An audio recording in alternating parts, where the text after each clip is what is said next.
আসসালামু আলাইকুম। আমি তারিকুল আমিন। আইন সবার জন্যই সমান। ধনী গরিব, উঁচু নিচু সবার জন্যই সমান। সে হোক হিন্দু, সে হোক মুসলিম, সে হোক ক্ষমতাবান কোনো দল। আমরা বিগত বছরে এগুলো দেখেই আসছি এবং আমিও চাই যে অন্যায়ের প্রতিবাদ হোক, আর অন্যায় যে করবে একদিন না একদিন তাকে শাস্তি পেতেই হবে।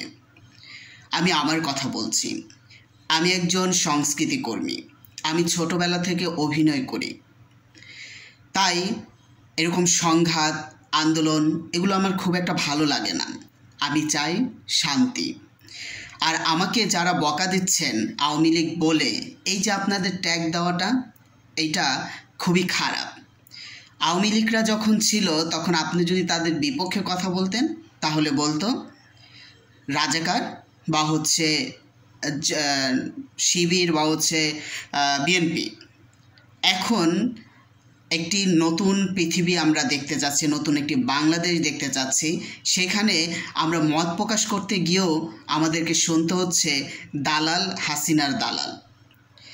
আসলে আমি বলতে চাচ্ছি যে 1971 সাল যারা 9 মাস যুদ্ধ করে একটি স্বাধীন দেশ নিয়ে আসছে, আমি তাদেরকে সম্মান করার কথা বলছি। আমি এখানে বঙ্গবন্ধুর কথা বলছি এই জন্য যে যিনি স্বাধীনতার ডাক যদি না দিতেন, যুদ্ধের ডাক যদি না দিতেন, তাহলে আজ আমরা মুক্তভাবে এই দেশে চলাচল করতে পারতাম না।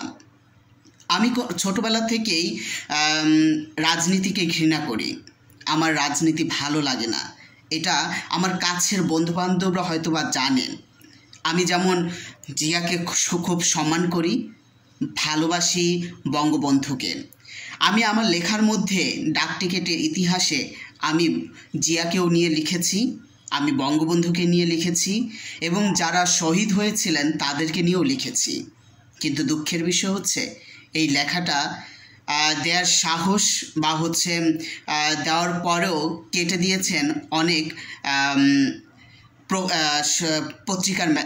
পত্রিকা বলছে বা ম্যাগাজিনের সম্পাদকরা। কিন্তু আমার কথা হচ্ছে আমি কোনো দলের না। আমি কখনোই দলকে পছন্দ করি না। অন্যায় সে যাই হোক বা যেই করুক। আমিও বৈষম্যের শিকার হয়েছি অনেক। আমি যখন অভিনয় করতাম থানা পর্যায়ে, জেলা পর্যায়ে, তখনও আমি অনেক বৈষম্যের শিকার হয়েছি।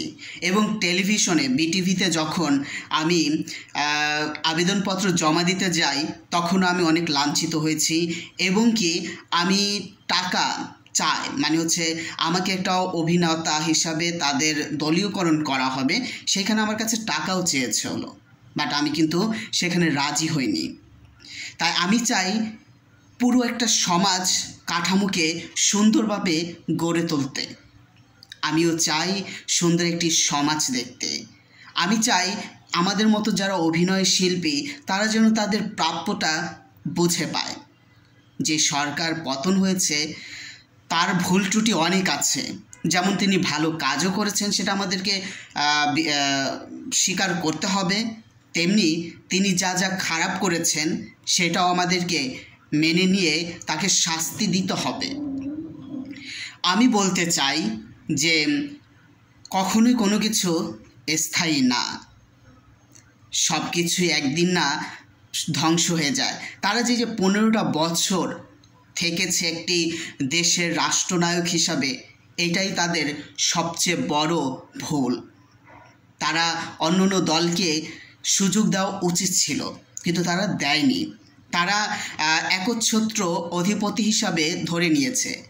আর আওয়ামী লীগের সবচেয়ে ভুল হয়েছে যে তারা রাজনৈতিক নেতাদেরকে নেতা না বানিয়ে যারা তৃণমূল থেকে সংগ্রাম করে আসছে তাদেরকে না দিয়ে দিয়েছে নায়কদের, দিয়েছে খেলোয়াড়দের, দিয়েছে অভিনেত্রীদের। কেন? তারা কি রাজনীতি বোঝে? না, তারা অভিনয়টাই করে। আর আমার কথা হচ্ছে যারা এসেছে, যে ফেরদৌস এসেছে, সাকিব আল হাসান এসেছে, মাশরাফি এসেছে, কেন ভাই এত ক্ষমতার লোভ কেন? সমাজের কাজ কি রাজনীতি ছাড়া কি হয় না?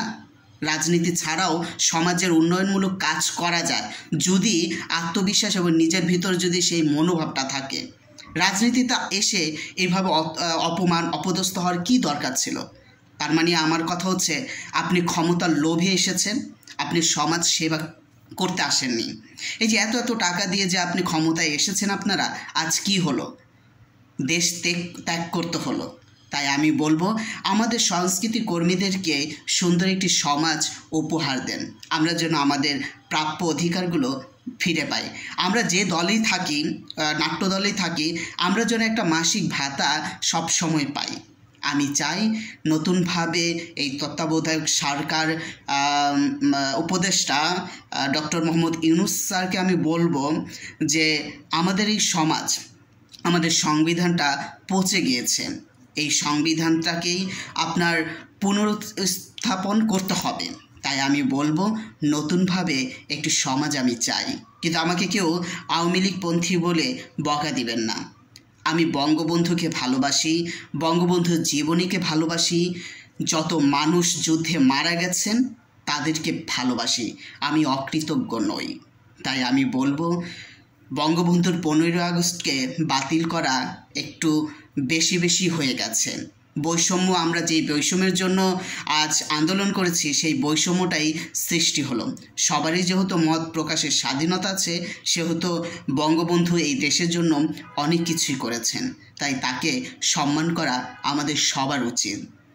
দলমত নির্বিশেষে বঙ্গবন্ধু সবার ছিলেন। ধন্যবাদ। আশা করি আমার কথাটা বুঝতে পেরেছেন, আর আমাকে অযথা আওয়ামী লীগের চর, আওয়ামী লীগের দালাল এগুলো বলে বকা দিবেন না। ধন্যবাদ।